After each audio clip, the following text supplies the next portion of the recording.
इस वीडियो में हम देखने वाले हैं कि हमें ई श्रम कार्ड के लिए कैसे ऑनलाइन अप्लाई करना है। इस कार्ड के जरिए आप कई सारे पोर्टल पर रजिस्टर करके कई सारे बेनिफिट उठा सकते हो।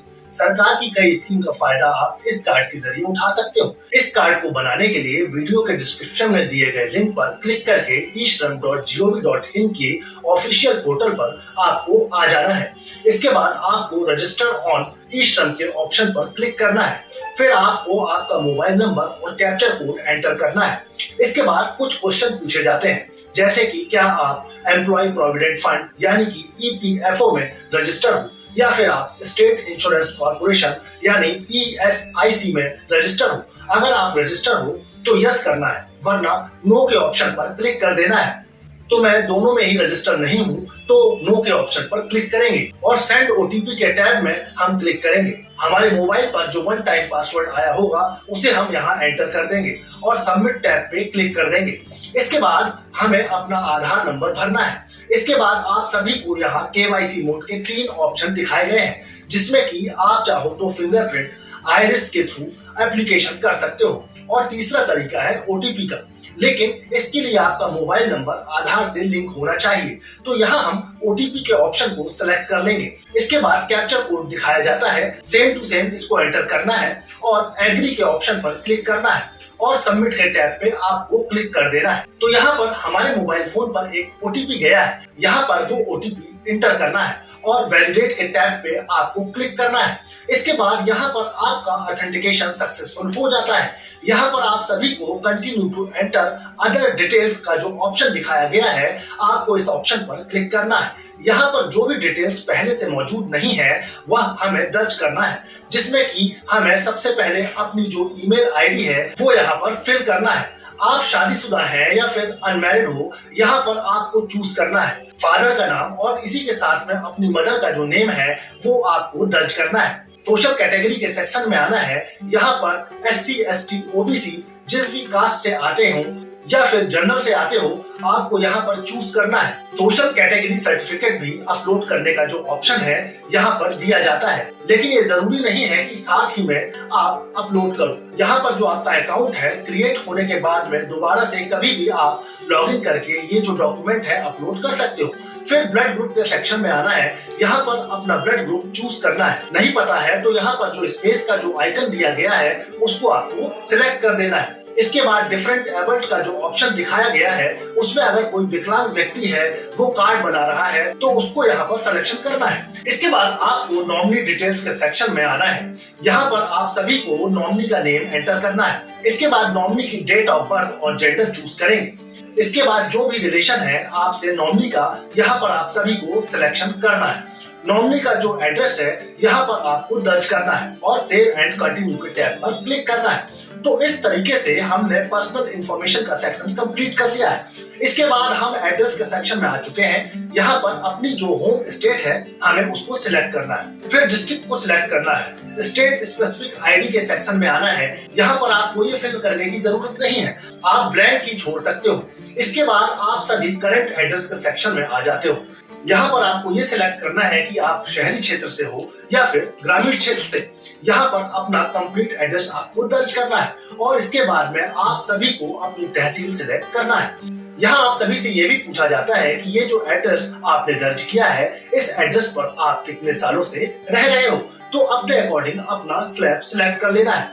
बाकी अगर आप कुछ दिनों से रह रहे हो तो यहाँ पर जो भी स्लैब दिखाए गए हैं इनके अंदर आपको अपना सिलेक्शन करना है। यहाँ पर आप सभी को अपना वो पता दर्ज करना है जो आपका परमानेंट एड्रेस है।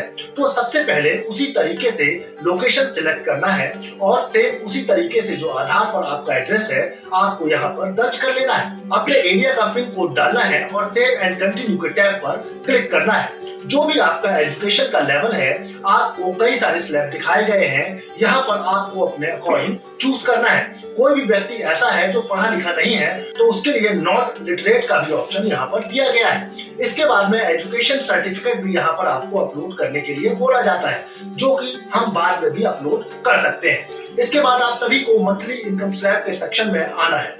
आपको अपने अकॉर्डिंग अपना स्लैब सेलेक्ट करना है और यहाँ पर इनकम सर्टिफिकेट भी अगर आपके पास हो तो अपलोड करना है, वरना नहीं करेंगे। इसके बाद अगला सेक्शन आता है, वो है ऑक्यूपेशन एंड स्किल का, जहाँ पर सबसे पहले तो आप सभी को अपना जो ऑक्यूपेशन है, आपका जो काम है, उसके जो कोड है वो आपको यहाँ पर दर्ज करने के लिए बोले जाते हैं। ये एनसीओ कोड बोले जाते हैं, जिनकी लिस्ट आपको यहाँ दी गई है, जिनको आप डाउनलोड करके इस लिस्ट के अंदर आपका जो भी स्किल है उसमें कौन सा कोड डलेगा उसमें देख सकते हो। बाकी यहाँ पर सर्च का ऑप्शन दिया गया है, आप यहाँ पर सर्च भी कर सकते हो।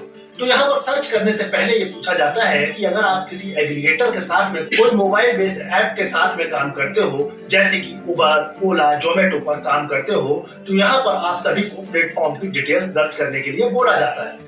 तो अगर हम ऐसा कोई डिलीवरी का काम नहीं करते और ना ही हम ड्राइवर हैं, तो यहाँ पर हम नो के ऑप्शन पे क्लिक करेंगे। इसके बाद प्राइमरी ऑक्यूपेशन के सेक्शन में आना है। यहाँ पर आप सभी जो भी काम करते हो उसको सर्च करना है। उसका कीवर्ड जैसे आप टाइप करना स्टार्ट करोगे तो ऑटोमेटिकली आप सभी के सामने सजेशन आना स्टार्ट हो जाते हैं। तो हम प्राइमरी वर्क कारपेंटर का डाल देते हैं। तो इस तरीके से हमने सिलेक्शन किया है। इसके बाद में हमें अगला ऑप्शन आता है वर्क एक्सपीरियंस का, जिसमें पूछा जाता है कि कितने सालों का एक्सपीरियंस है। इसके अलावा यहाँ पर सेकेंडरी ऑक्यूपेशन का भी ऑप्शन दिया गया है। तो अगर कोई दूसरा भी स्किल है आपके पास में तो आप यहाँ पर बता सकते हैं। तो हमने यहाँ पर डिस्ट्रीब्यूटर सेल्स रिप्रेजेंटेटिव का ऑप्शन सिलेक्ट किया है। तो आप यहाँ पर देखोगे कि यहाँ पर अब डिलीवरी बॉय का ऑप्शन आ चुका है। यहाँ पर आपसे ऑक्यूपेशन सर्टिफिकेट भी मांगा जाता है। तो यह भी अगर आपके पास मौजूद नहीं हो तो आप यहाँ पर सिलेक्ट कर सकते हो, और अगर नहीं है तो ऐसे में छोड़ देंगे। इसके बाद आप सभी से पूछा जाता है कि how do you acquire skill. तो यहाँ पर ये जो काम आपने सीखा है, अगर उसके लिए आपने कोई स्पेशल ट्रेनिंग हासिल की है तो आपको पहला ऑप्शन सिलेक्ट करना है। नहीं है तो do not receive any vocational training वाले ऑप्शन पे आपको क्लिक करना है। इसके बाद आप सभी को सब स्किल के सेक्शन में सेल्फ लर्निंग वाला जो ऑप्शन है उसको सिलेक्ट करना है। फिर अगला ऑप्शन मिलता है इंटरेस्टेड इन स्किल अपग्रेडेशन। तो यहाँ पर अगर आप कोई भी ऐसी गवर्नमेंट से ट्रेनिंग लेना चाहते हो जिससे कि आपकी स्किल एनहांस हो, तो यहाँ पर आप to receive formal technical training इस ऑप्शन को चूज करोगे। अगर आप कोई ट्रेनिंग नहीं रिसीव करना चाहते हो तो आप स्किप भी कर सकते हो। इसके बाद में सेव एंड कंटिन्यू के ऑप्शन पर क्लिक करना है। अब आपको बैंक अकाउंट डिटेल फिल करने के लिए बोला जाता है। तो आपको यहाँ पर अपने बैंक अकाउंट की डिटेल भर देनी है और सेव एंड कंटिन्यू कर देना है। अब आप देखोगे कि हमने अपना फॉर्म कंप्लीट भर दिया है। इसके बाद हमारे सामने रजिस्ट्रेशन फॉर्म का एक समरी पेज आ जाता है। आपको यहाँ पर अपनी सारी डिटेल चेक कर लेनी है। बाकी कोई भी करेक्शन हो तो एडिट का ऑप्शन भी दिया जाता है, जिस पर क्लिक करके आप अपनी डिटेल मॉडिफाई कर सकते हो। अगर सब कुछ सही है तो सबमिट के टैब पे क्लिक कर देना है। इसके बाद आप देखोगे कि हमारा जो कार्ड है वो भी क्रिएट हो चुका है। हमारे सामने डाउनलोड यूएन कार्ड का जो ऑप्शन है वो आ चुका है। तो इस ऑप्शन पर क्लिक करके हम अपना ई श्रम कार्ड डाउनलोड कर सकते हैं। जैसा आपका आधार कार्ड होता है उसी तरीके का आपका ई श्रम कार्ड जनरेट हो चुका है। यह मिनिस्ट्री ऑफ लेबर डिपार्टमेंट की तरफ से जारी किया गया है। यहाँ पर आप सभी को डाउनलोड कार्ड का ऑप्शन दिया गया है, जिस पर क्लिक करके आप इस कार्ड को प्रिंट कर सकते हो। तो इस तरीके से आप सभी लोग अपना ई श्रम कार्ड घर बैठे ऑनलाइन तरीके से बना सकते हो। हमारे वीडियो आपको कैसा लगा मुझे कमेंट बॉक्स में लिखकर ये जरूर बताएं, और अगर चैनल पर नए हैं तो चैनल को सब्सक्राइब जरूर करें। नमस्कार।